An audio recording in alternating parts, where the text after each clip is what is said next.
오늘 함께 큐티의 오함큐 시간에 찾아오신 여러분들을 진심으로 환영합니다. 오늘은 2월 2일 화요일, 큐티 제목은 너도 그렇게 하여라 입니다.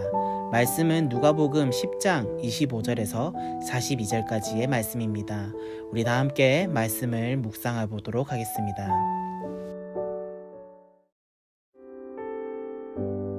이웃을 사랑하는 법.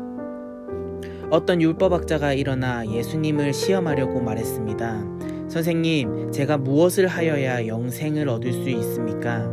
예수님께서 그에게 물으셨습니다. 율법에 무엇이라고 기록되어 있느냐? 너는 어떻게 읽었느냐? 율법학자가 대답하였습니다. 내 모든 목숨과 모든 힘과 모든 뜻을 다해 주 내 하나님을 사랑하라고 하였고, 또한 내 이웃을 내 몸같이 사랑하라고 하였습니다. 예수님께서 그에게 말씀하셨습니다. 내 대답이 옳아. 이것을 행하여라. 그러면 살 것이다. 이 사람이 자기를 옳게 보이고 싶어서 예수님께 말했습니다. 그러면 누가 제 이웃입니까? 예수님께서 대답하셨습니다. 어떤 사람이 예루살렘에서 여리고로 내려가고 있었다. 그런데 도중에 강도를 만났다. 강도들은 이 사람의 옷을 벗기고 때려서 거의 죽은 채로 내버려 두고 갔다. 마침 한 제사장이 그 길을 내려가다가 그 사람을 보고는 길 반대편으로 피해서 지나갔다. 어떤 레위인도 그곳에 와서 그 사람을 보고는 길 반대편으로 피해서 지나갔다. 이번에는 어떤 사마리아 사람이 그 길을 여행하다가 그가 있는 곳에 이르렀다. 사마리아 사람이 그를 보고 불쌍하게 여겼다. 그래서 그 사람에게로 가서 그의 상처에 올리브 기름과 포도주를 붓고 붕대로 감쌌다. 그리고 그를 자기의 짐승에 태우고 여관으로 데리고 가서 그를 정성껏 보살펴 주었다. 다음 날 그는 은하 2개를 여관 주인에게 주면서 말했다. 이 사람을 잘 보살펴 주세요. 만일 돈이 더 들면 내가 돌아올 때 갚겠습니다. 너는 이 세 사람들 중에 누가 강도 만난 자의 이웃이라고 생각하느냐? 율법학자가 대답했습니다. 그에게 자비를 베풀어 준 사람입니다. 그러자 예수님께서 그에게 말씀하셨습니다. 가서 똑같이 하여라.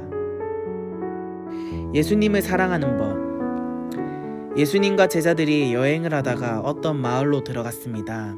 마르다라는 여인이 예수님을 자기 집에 모셔드렸습니다. 마르다에게는 마리아라는 여동생이 있었습니다. 마리아는 예수님의 발치에 앉아서 말씀을 듣고 있었습니다. 마르다는 여러 가지 접대하는 일로 분주하였습니다. 그러다가 예수님께 다가가서 말했습니다. 주님, 저 혼자 이 모든 접대를 하는데 제 동생이 저를 거들지 않는 것을 아무렇지도 않게 생각하십니까? 저를 도우라고 말씀해 주십시오. 그러나 주께서 마르다에게 말씀하셨습니다. 마르다야, 마르다야, 너는 너무 많은 일 때문에 걱정하며 안절부절하는구나. 그러나 필요한 일은 오직 한 가지뿐이다. 마리아는 그 좋은 쪽으로 선택했으니 빼앗기지 않을 것이다. 아멘.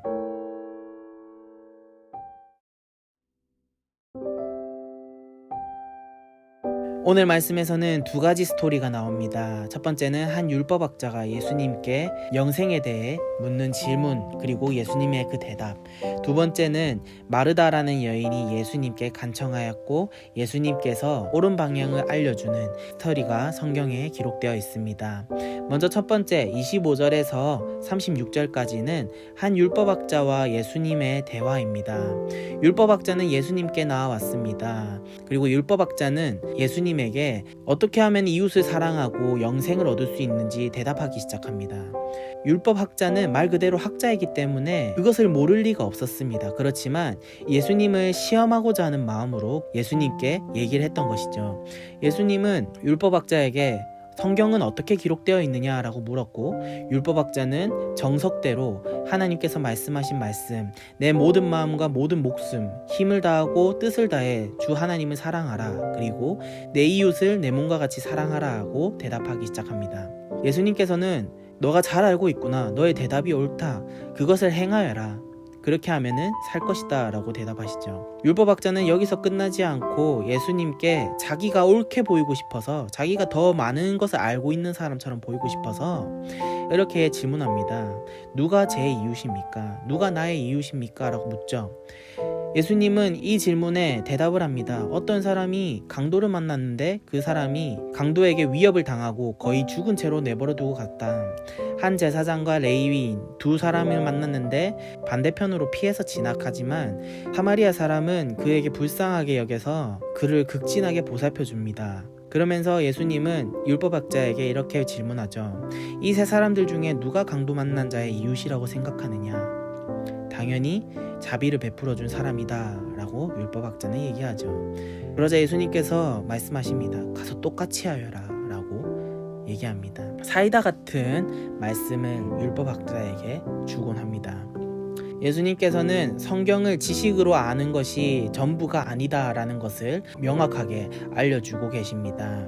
우리는 성경 말씀을 듣고 머리가 이해하는 대로 알고 지나가지만 예수님의 그 율법은 우리가 그 말씀을 듣고 마음에 새겼을 때 우리가 그 마음을 표현하고자 행동으로 움직이는 것이 진정한 하나님께서 가르쳐주신 사랑이다라고 말씀을 통해 알려주고 있습니다. 다음 38절부터 42절까지는 예수님과 마르다 그리고 마르다의 동생 마리아가 나옵니다. 예수님께서는 마르다와 마리아의 집에 가십니다. 마리아는 예수님의 말씀을 듣기 위해 발치에 앉아 말씀을 듣고 있지만 마르다는 여러 가지 일들 때문에 많이 바쁜 상황이었습니다. 너무나도 힘든 나머지 마르다는 참다 예수님께 나아갑니다. 마르다는 예수님, 마리아 좀 보십시오. 마리아는 예수님께서 오셨는데도 불구하고 그냥 앉아서 돕지 않고 말씀만 듣고 있습니다. 이거 너무한 거 아닌가요? 라고 얘기합니다. 마르다의 그 억울함을 예수님께 호소하기 시작한 것이죠.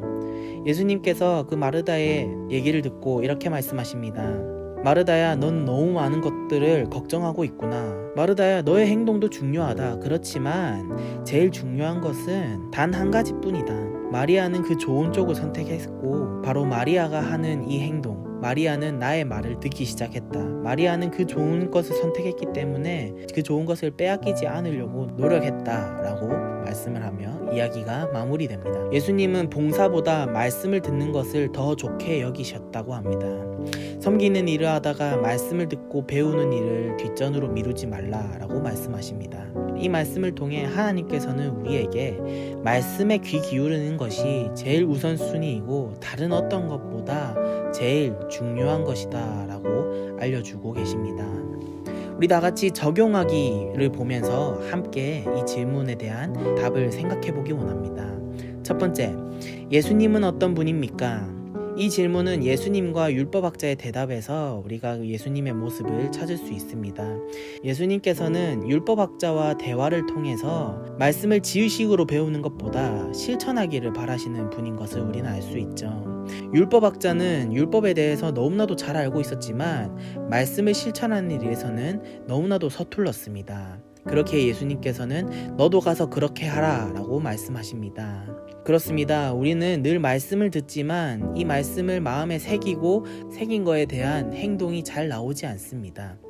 예수님께서는 말씀을 듣고 우리에게 실천으로 옮기는 것을 적극적으로 알려주고 계십니다. 우리가 진정으로 하나님의 사랑을 표현할 수 있는 방법은 날마다 말씀을 묵상하는 것, 그리고 그 말씀을 통해 하나님의 은혜를 입고 그 행동들을 우리가 사랑해야 될 이웃에게 보여주는 것이 하나님께서 가르쳐주신 진리의 말씀이라는 것입니다. 오늘날 우리가 이렇게 큐티하는 것도 이 말씀을 통해 우리가 실천하고자 하기 위한 방법이라는 것을 우리 모두가 알기를 원합니다. 두 번째 질문입니다. 나에게 혹은 우리에게 주시는 교훈은 무엇입니까? 말씀을 듣는 것이 우선이라고 알려주시죠. 물론 봉사하고 섬기는 일도 정말로 중요합니다. 그렇지만 말씀이 없는 봉사는 의미를 잃기가 쉽고 길을 잃기가 너무나도 쉽습니다. 그렇게 우리가 하나님께 어떠한 모습을 보여주려면은 그 마음 안에 하나님의 말씀이 들어있어야 한다는 것을 알려주고 계십니다.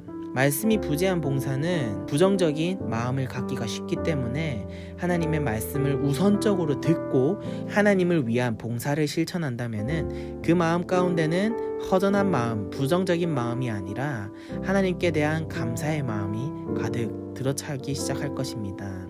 우리가 큐티해야 되는 이유가 여기서도 나옵니다. 우리는 하나님의 말씀을 들으면서 하루를 시작해야 합니다. 그리고 하나님의 말씀으로 하루를 마무리해야지만이 우리는 온전히 하나님께서 주신 이 하루를 감사함으로 보낼 수 있습니다. 말씀으로 시작하고 말씀으로 끝마치는 이 일상은 하나님의 은혜로 말미암아 더욱더 풍요로워질 것입니다. 여러분들은 오늘 큐티를 통해서 어떤 마음이 드십니까? 예수님께서는 이웃을 사랑하라, 그리고 내 몸과 마음을 다해 하나님을 사랑하라 라고 말씀하셨지만, 그 말씀을 확증적으로 보여줄 수 있는 방법은 행동으로 옮기라 라고 말씀하십니다. 그리고 말씀이 우리 마음 가운데 있어야 됨을 중요시 여기셨고, 그 말씀을 통해서 우리에게 주어지는 그 은혜로 말미암아 예수님께서는 하나님을 위해 봉사하라, 그리고 헌신하라 라고 말씀하십니다. 오늘 큐티는 여기까지 하도록 하겠습니다. 내일 이 시간에 다시 찾아오도록 하겠습니다.